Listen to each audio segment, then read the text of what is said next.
മംഗല്യം. നഗ്നമായ തൻ്റെ പൂവുടലിനെ പൊതിഞ്ഞു പിടിക്കുന്ന നിറയെ രോമങ്ങളുള്ള കൈകൾ അകറ്റി മാറ്റാൻ താൻ ആവുന്നത്ര നോക്കി. പക്ഷെ അവൻ അപ്പോഴേക്കും തന്നെ എടുത്ത് അയാളുടെ നെഞ്ചിലേക്ക് ഇട്ടിരുന്നു. വീണ്ടും അയാൾ തന്നെ തഴുകി തലോടി. കരുത്തനായ ഒരു പുരുഷന്റെ കൈകളാണിത്. തന്നെ ചുംബിച്ചും തലോടിയും കുറുമ്പ് കാണിച്ചും വശം കെടുത്തുന്ന കൈകൾ. തൻ്റെ കുറുകലും ശ്വാസതാളവും കൊണ്ട് മൂടപ്പെട്ട മുറിയിൽ നിറഞ്ഞു നിൽക്കുന്നത് അത്രയും ചെമ്പകപ്പൂക്കളുടെ മതിപ്പിക്കുന്ന സുഗന്ധമാണ്. കഴുത്തിൽ പതിയുന്ന അവൻ്റെ നിശ്വാസച്ചൂട്, കഴുത്തിനും അല്പം താഴെയായി മാറിന് മുകളിൽ പതിയുന്ന അവൻ്റെ ദന്തങ്ങൾ സമ്മാനിച്ച വേദനയിൽ ഒരു ചെറുനോവോടെ അവനെ തട്ടിമാറ്റി. എന്നിട്ടും അകന്നു മാറാതെ അവൻ്റെ അതിരവും നാവും അവളുടെ ആലില വയറിലെ നാഭിച്ചുഴിയിൽ കളം തീർത്തതും അവൻ്റെ മുടിയിഴകളിൽ വിരൽ കോർത്തു വലിച്ചു ജാനി. അതൊന്നും വകവയ്ക്കാതെ അവൻ ആ നാഭിച്ചുഴിയിൽ നിന്നും താഴേക്ക് നീങ്ങിയതും ഞെട്ടിപ്പിടിഞ്ഞുകൊണ്ടവൾ ചാടി എഴുന്നേറ്റു. അമ്മയെന്നറിയാതെ വിളിച്ചുപോയി ജാനി. അവളുടെ മിഴികൾ ആദ്യം നീണ്ടത് തൻ്റെ ദേഹത്ത് വസ്ത്രമുണ്ടോന്നായിരുന്നു. അല്പം മുമ്പ് കണ്ടു തീർത്തത് ഒരു സ്വപ്നമായിരുന്നു എന്ന് വിശ്വസിക്കാൻ മാത്രം അവൾക്ക് കഴിഞ്ഞില്ല. അവളുടെ കണ്ണുകൾ നാല് പാടും സഞ്ചരിച്ചു. ഒരു വേള തന്നെ കൂടാതെ മറ്റാരെങ്കിലും ഈ മുറിയിലുണ്ടോയെന്ന് പോലും അവൾ ഭയന്നു. ധൃതിയിൽ കട്ടിലിൽ നിന്നിറങ്ങിയവൾ കട്ടിലിനും താഴെയും ബാത്റൂമിലും ബാൽക്കണിയിലും എല്ലാം പോയി നോക്കി.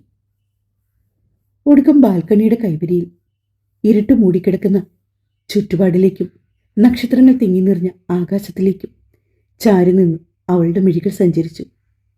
മിന്നിത്തിളങ്ങുന്ന നക്ഷത്രക്കൂട്ടങ്ങൾക്കിടയിൽ മേഘം പാതിമറിച്ച പൂർണ്ണചന്ദ്രൻ ഒരു സുന്ദര ശില്പം പോലെ തോന്നിച്ചു. ബാൽക്കണിയിലെ തണുത്ത കാറ്റിനൊന്നും അവളുടെ ഉള്ളിൽ പുകഞ്ഞുകൊണ്ടിരുന്ന അഗ്നിപർവ്വതത്തെ തണുപ്പിക്കാൻ കഴിഞ്ഞില്ല.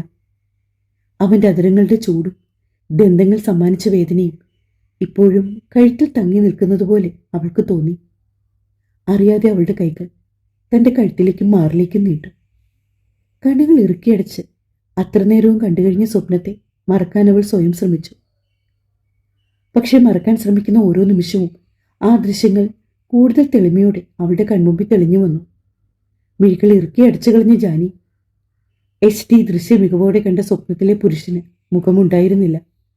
എന്നാലും നിറയെ രോമങ്ങളുള്ള വെളുത്ത കൈകൾ അതാരുടേതായിരിക്കും? അയാളുടെ നെഞ്ചിൽ ചെറുതായി ടാറ്റു ചെയ്തിരിക്കുന്നു. ഓമെന്ന് അസ്വസ്ഥമായ മനസ്സോടെ അവൾ ഓർത്തു. ആ രാത്രി പിന്നീട് അവൾക്ക് ഉറങ്ങാനായില്ല. എന്തൊക്കെയോ ആലോചനകളിൽ മുഴുകി ഉറക്കം വരാതിരുന്നു. ഈ സമയത്ത് കോവിലകത്ത് പാർവതിയും ജഗനും തമ്മിൽ ഉഗ്രൻ വാക്കേറ്റമാണ്. ജഗൻ, നിന്നെ ഭീഷണിപ്പെടുത്തി ഒരു വിവാഹം കഴിപ്പിക്കാൻ മാത്രം ഞാനൊരു ടിപ്പിക്കൽ അമ്മയൊന്നുമല്ല. സോ ഇത് നിന്റെ മാത്രം ഡിസിഷൻ ആയിരിക്കണം, നീ ആരെ വിവാഹം ചെയ്യണമെന്നത്. പിന്നെ ആരെ വേണമെങ്കിലും നിനക്ക് വിവാഹം കഴിക്കാം, പക്ഷെ അത് നയോമിയാണെങ്കിൽ ഞങ്ങൾക്ക് കൂടുതൽ ഇഷ്ടം. ഞാൻ നിനക്ക് 3 മാസം സമയം തരും. അതിനുള്ളിൽ നീ വിവാഹം കഴിച്ചിരിക്കണം, അല്ലെങ്കിൽ പിന്നെ ഉടനെയൊന്നും നിനക്ക് മാംഗല്യ യോഗമില്ല. ധാർഷ്ട്യത്തോടെ മുകളിലേക്കുള്ള പടികൾ കയറി പോകുന്ന ജഗനെ നോക്കിയാണ് പാർവതി പറഞ്ഞത്. അത് കേൾക്കാത്ത ഭാവത്തിൽ അവൻ മുകളിലേക്ക് കയറി. ലിവിംഗ് റൂമിലിരുന്ന് എല്ലാവരും എന്ത് ചെയ്യണമെന്നറിയാതെ പകച്ചു. കാരണം ജഗന്റെ ഭാഗത്തു നിന്നും ഇങ്ങനൊരു പെരുമാറ്റം ആരും പ്രതീക്ഷിച്ചിരുന്നില്ല.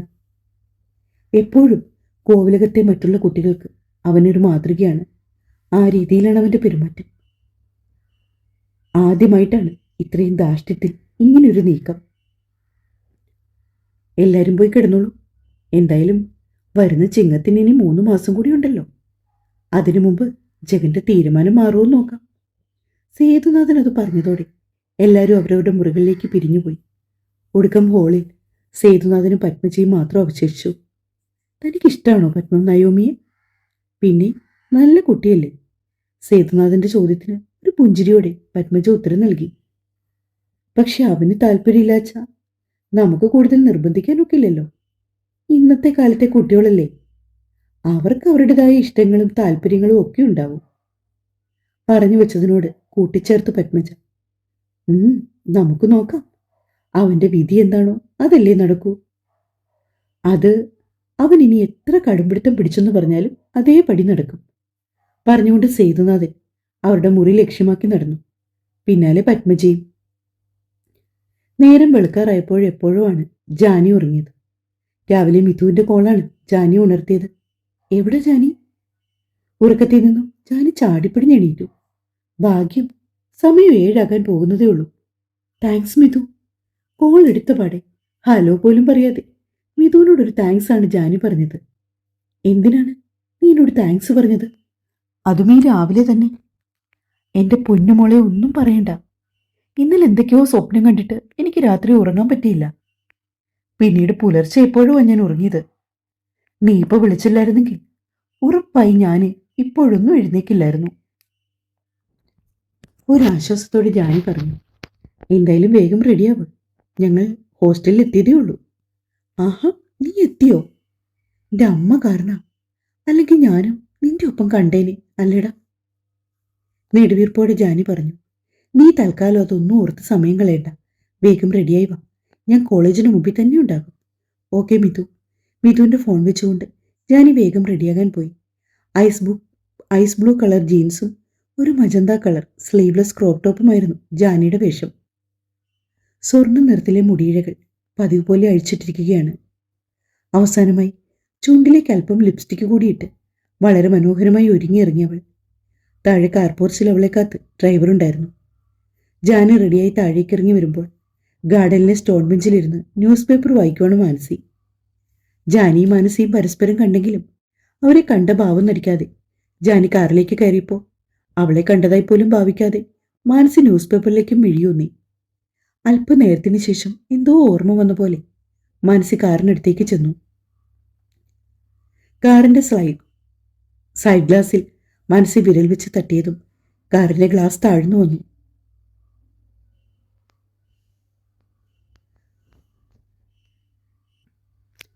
പറഞ്ഞതൊക്കെ നിനക്ക് ഓർമ്മയുണ്ടല്ലോ? അല്ല, തന്നിഷ്ടത്തിന് എന്തെങ്കിലും ചെയ്യാനാണ് നിന്റെ ഉദ്ദേശമെങ്കിൽ നിനക്കെന്നെ ശരിക്കറിയാലോ. വെറുതെ എന്റെ സ്വഭാവം മാറ്റരുത്. അന്ന് തന്നതിന്റെ ബാക്കിയായി 2 കൂടി തരാൻ എനിക്കിപ്പോഴും ഒരു മടിയില്ല. കാറിനുള്ളിലേക്ക് നോക്കി ജാനിയോടായി മാനസി പറഞ്ഞു. ജാനി ആ സമയം മാനസിയെ ശ്രദ്ധിക്കാതെ മുഖം കുനിച്ചിരുന്നു. കുറച്ചു നേരത്തിന് ശേഷം മാനസി കൈകൊണ്ട് പൊയ്ക്കോ എന്ന് ഡ്രൈവറോട് ആംഗ്യം കാണിച്ചതും അയാൾ വണ്ടി മുൻപോട്ടെടുത്തു. ജാനി എപ്പോഴും മുഖം കുനിച്ചു തന്നെയിരുന്നു. കോളേജ് എത്തും വരെ മിഴികൾ തുറക്കാതെ കാറിന്റെ സീറ്റിലേക്ക് ചാരിയവളിരുന്നു. കുറേ സമയത്തിന് ശേഷം വണ്ടി ഒരിടത്ത് നിന്നു. എന്നുറപ്പായപ്പോഴാണ് അവൾ കണ്ണു തുറന്നത്. കോളേജ് അങ്കണം കണ്ടത് അവളുടെ മനസ്സിലേക്ക് ഒരു കുളിരും തണുപ്പും പടർന്നു. അത്ര നേരം വിശപ്പുക ശ്വസിച്ച് വിയർപ്പ് മുട്ടിയിരുന്നവളുടെ മുൻപിൽ അല്പം ശുദ്ധവായു കിട്ടിയതുപോലെ അവൾ ഡോർ തുറന്ന ആവേശത്തോടെ ഇറങ്ങി. അവളെയും കാത്ത് കോളേജിന് മുമ്പിലെ വലിയ വാഗമരത്തിന്റെ ചുവട്ടിൽ മിതു ഉണ്ടായിരുന്നു. മിതുവിനെ കണ്ടപാടെ ജാനി ഓടിച്ചെന്ന് അവളുടെ തോളിലേക്ക് ചാഞ്ഞു. മിതു അവളെ ആശ്വസിപ്പിക്കും മട്ടിൽ അവളുടെ പുറത്തുനിന്ന് തട്ടി. ഇപ്പോഴാണ് എനിക്കൊരു സമാധാനമായത്, നിന്നെ കണ്ടു കഴിഞ്ഞപ്പോൾ, ജാനി പറഞ്ഞു. വാടി, ക്ലാസ്സിലേക്ക് പോകാം. കുറച്ച് ലേറ്റായി. ജാനി അല്പം താമസിച്ചായിരുന്നു വന്നത്. അതുകൊണ്ട് തന്നെ കുട്ടികളെല്ലാം ക്ലാസ്സിലേക്ക് കയറി. അവിടെ ക്ലാസ്സിൽ കയറാതെ കറങ്ങി നടക്കുന്ന 1-2 കുട്ടികൾ മാത്രമേ ഉണ്ടായിരുന്നുള്ളൂ. എന്നാൽ ജാനി കോളേജിൽ വന്നിറങ്ങിയത് മുതൽ പാർക്കിംഗ് കൊണ്ടിട്ട് കാറിലിരുന്ന് ഡ്രൈവർ മോഹൻ അവളെ തന്നെയായിരുന്നു നോക്കിക്കൊണ്ടിരുന്നത്. മാനസി അത് മോഹനോട് പറഞ്ഞേൽപ്പിച്ചതാണ് ആ ജോലി. അതിന് ഡ്രൈവർ ശമ്പളം കൂടാതെ കുറച്ചധികം തുക അവർ അയാൾക്ക് കൊടുത്തതോടെ അയാളുടെ ആത്മാർത്ഥതയും കൂടി. Hi girls. പെട്ടെന്ന് പിന്നിൽ നിന്നും പരിചിതമായ ഒരു ശബ്ദം കേട്ടതും മിതുവും ജാനിയും ഒരുപോലെ പിന്നിലേക്ക് തിരിഞ്ഞു നോക്കി. ആഹാ, കാട്ടുകോഴി ഇവിടെ തന്നെ ഉണ്ടായിരുന്നോ? ഇന്ന് എന്തു പറ്റി? ക്ലാസ്സിൽ കയറിയില്ലേ? സാധാരണ പെൺകുട്ടികളെല്ലാം ക്ലാസ്സിൽ കയറിയാൽ അവരുടെ പിന്നാലെ പോകുന്നതാണല്ലോ. അവനെ നോക്കി കളിയാക്കി ചിരിയോടെ മിതു ചോദിച്ചു. അഭിജിത്ത് അവളെ കപട ദേഷ്യത്തിൽ നോക്കി. അബി, നീ എന്താ ക്ലാസ്സിൽ കയറാതിരുന്നത്? ജാനി അത് ചോദിച്ചതും അബി അവളുടെ അടുത്തേക്ക് വന്നു. അങ്ങനെ കാര്യമായിട്ട് ചോദിക്കേ, അപ്പോഴല്ലേ എനിക്ക് കൃത്യമായി മറുപടി തരാൻ പറ്റൂ. അതും പറഞ്ഞുകൊണ്ട് അബി കൂടുതൽ ജാനിയോട് ചേർന്ന് നിന്നു. എടി, അമ്മയ്ക്കിന്ന് തീരെ വയ്യായിരുന്നു. ഞാൻ വൈദ്യൻ്റെ അടുത്തുകൊണ്ട് കാണിച്ചിട്ട് ദാ ഇപ്പോൾ വന്നതേ ഉള്ളൂ. കോളേജ് എത്താറായപ്പോൾ എൻ്റെ ബൈക്ക് പഞ്ചറായി. വരുന്ന വഴിക്കുള്ള വർക്ക്ഷോപ്പിൽ വരെ അതൊന്ന് തള്ളിക്കൊണ്ടു വന്നു.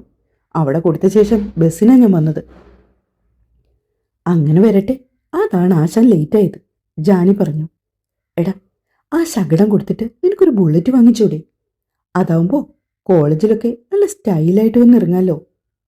എൻ്റെ മോളെ, നമ്മൾ ഉള്ളതുകൊണ്ട് ജീവിച്ചു പോയിക്കോട്ടെ. തമാശ പോലെ മിഥുനെ നോക്കി കൈകൂപ്പിക്കൊണ്ട് അഭി പറഞ്ഞു. എന്തായാലും ഇപ്പോൾ വന്ന സ്ഥിതിക്ക് നമുക്ക് 3 പേർ കൂടി ഒന്നിച്ച് ക്ലാസ്സിലേക്ക് പോകാം. ജാനിയുടെ തോളിൽ കൈയിട്ടുകൊണ്ട് അഭി ചോദിച്ചതും ജാനിയും മിഥുവും അവനൊപ്പം ക്ലാസ്സിലേക്ക് നടന്നതും ഒന്നിച്ചായിരുന്നു. അതേസമയം മോഹന്റെ ക്യാമറ കണ്ണുകളിൽ ആ ചിത്രങ്ങളെല്ലാം കൃത്യമായി പതിഞ്ഞു. മോഹന്റെ നമ്പറിൽ നിന്നും വാട്സപ്പിൽ വന്ന നോട്ടിഫിക്കേഷൻ തുറന്നു നോക്കിയ മാനസയുടെ മുഖം ദേഷ്യം കൊണ്ട് വലിഞ്ഞു മുറുകി. അതേസമയം തന്നെ മോഹന്റെ ഫോണിലേക്ക് മാനസയുടെ കോൾ വന്നു. മോഹൻ, അവൾക്കൊപ്പം ഉണ്ടായിരുന്ന ആ 2 പേര് അതാരാണെന്ന് എനിക്കറിയണം.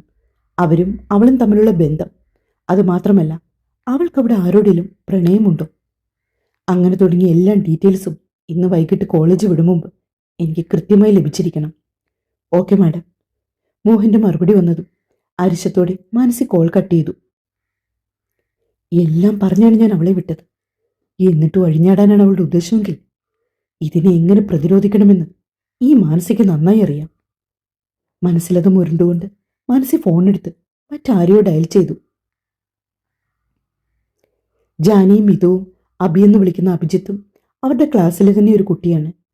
പക്ഷെ പെൺകുട്ടികൾക്ക് അഭിയുടെ ക്യാരക്ടറിനോട് ഒരു വല്ലാത്ത അട്രാക്ഷനാണ്. പണക്കാരുടെ മക്കൾ മാത്രം പഠിക്കുന്ന ആ കോളേജിലേക്ക് മെറിറ്റിൽ അഡ്മിഷൻ കിട്ടി വന്നവനാണ് അഭി. അവന്റെ വേഷവിധാനങ്ങളൊക്കെ തീർത്തും ഒരു നാട്ടിൻപുറത്തുകാരൻ്റെതാണ്. അതുകൊണ്ട് തന്നെ കോളേജ് തുടങ്ങിയ ആദ്യ ദിനങ്ങളിൽ ഭൂരിഭാഗം കുട്ടികളും അവനെ ഒഴിവാക്കി വിട്ടു. സംഘം ചേർന്ന് കളിയാക്കി സീനിയേഴ്സ് അവരെ തിരഞ്ഞു പിടിച്ച് ഓരോ പണികൾ കൊടുത്തു. എന്നാൽ പിന്നീട് ക്ലാസ്സുകൾ ആരംഭിച്ചപ്പോൾ അവന്റെ പഠനത്തിലെ മികവ് തിരിച്ചറിഞ്ഞ് ഓരോരുത്തരെയും വീണ്ടും അവനിലേക്കെടുത്തു. സംശയങ്ങൾ ചോദിക്കാനും മനസ്സിലാകാത്ത പോർഷനുകൾ അവനിൽ നിന്ന് മനസ്സിലാക്കിയെടുക്കാനുമായി ഒരുപാട് കുട്ടികൾ അവന് ചുറ്റും കൂടി. പക്ഷേ വന്ന നാൾ മുതൽ എല്ലാവരാലും താഴ്പ്പെട്ട് അവനെ ആദ്യം മുതലേ ചേർത്ത് പിടിച്ചത് മിഥുവും ജാനിയുമാണ്. തനിക്ക് അത്രമേൽ സ്വന്തമെന്ന് തോന്നുന്ന ആരോ ആണവൻ. അവൾക്ക് ഒരു നല്ല ജ്യേഷ്ഠനായും സുഹൃത്തായും അങ്ങനെ എന്തിനും ഏതിനും അവനുണ്ടായിരുന്നു. അവന് ചുറ്റും എപ്പോഴും ഒരു പെൺകുട്ടികളുടെ വലയം ഉണ്ടാകാറുണ്ട്. അതുകൊണ്ട് തന്നെ മിഥു അവനെ കളിയാക്കി കാട്ടുകോഴിയെന്നാ വിളിക്കുന്നത്. ഒരിക്കൽ പോലും അതിലൊരു പരിഭവമോ ദേഷ്യമോ അവൻ കാണിച്ചിട്ടില്ല. അവരുടെ ആ കളിതമാശകളെല്ലാം അവൻ നല്ല രീതിയിൽ എൻജോയ് ചെയ്യാറാണ്. കോളേജിൽ നിന്ന് ഏകദേശം 3/4 മണിക്കൂർ സഞ്ചരിച്ചാൽ ഒരു കോളനി ഉണ്ട്, ചെങ്കൽ കോളനി. അവിടെ നിന്നാണ് അഭി വരുന്നത്. അവരുടെ കോളനിയിൽ നിന്ന് കോളേജ് വരെ പോയി പഠിച്ച ഒരേ ഒരാളാണവൻ. അതുകൊണ്ട് തന്നെ കോളേജ് കഴിഞ്ഞ് അവൻ നേരെ പോകുന്നത് ഒരു ചന്ദ്രൻ ചേട്ടൻ്റെ ചായക്കടയിലേക്കാണ്. പഠനത്തിന് അത്യാവശ്യം അവൻ്റെ കാര്യങ്ങൾക്കുമുള്ള പണം അവൻ അവിടെ നിന്ന് സ്വരുക്കൂട്ടും. ശേഷം 8 മണി മുതൽ കോളനിയിലുള്ള കുട്ടികൾക്ക് ട്യൂഷൻ. അവൻ്റെ വീട് കഴിഞ്ഞ് അപ്പുറം മാറിയൊരു വാർക്ക കെട്ടിടമുണ്ട്. അതിൻ്റെ ചുവരിൽ കറുത്ത പെയിൻ്റടിച്ച് ആ സ്ഥലമാണ് ഒരു ബോർഡാക്കിയിരിക്കുന്നത്. നിലത്ത് ടാർപ്പം വിരിച്ചിട്ടുണ്ട്. അതിലാണ് കുട്ടികൾ ഇരിക്കുന്നത്. കൂലിപ്പണിക്കാരനായ അച്ഛൻ രാജനും അമ്മ രമ്യയ്ക്കും ഒരേയൊരു മകനാണവൻ. അവരുടെ 2 പേരുടെയും ഏക പ്രതീക്ഷ കൂടിയാണവൻ. പഠിച്ച് ഒരു കളക്ടറായിട്ട് കോളനിയിലുള്ള എല്ലാവരെയും നല്ലൊരു സ്ഥലം നോക്കി താമസിപ്പിക്കണമെന്നും അവർക്ക് നല്ല വിദ്യാഭ്യാസവും ഭക്ഷണവും ലഭ്യമാക്കണമെന്നും ഒക്കെയാണ് അവൻ്റെ ആദ്യ ലക്ഷ്യങ്ങൾ. അവനു വേണ്ടി ആ കോളനി മുഴുവൻ ഒപ്പം നിൽക്കും, എന്തിനും ഏതിനും. അത്രമേൽ ആളുകൾക്ക് പ്രിയപ്പെട്ടവനാണവൻ.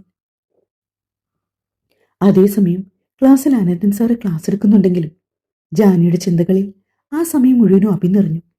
തൻ്റെ ജീവിതത്തിൽ ഇത്രയും ഇന്നസെൻ്റായ ഒരാളെ താൻ ഇതുവരെ കണ്ടിട്ടില്ല, ഇനിയോട്ട് കാണാനും പോകുന്നില്ലെന്ന് അവൾ ഓർത്തു. ജാൻവി സ്റ്റാൻഡപ്പ്. പെട്ടെന്ന് അനന്തപത്മനാഭന്റെ ശബ്ദം ക്ലാസ്സിൽ വരുന്നതും ഞെട്ടലോടെ ജാൻവി ചാടി എണീറ്റു. തുടരും.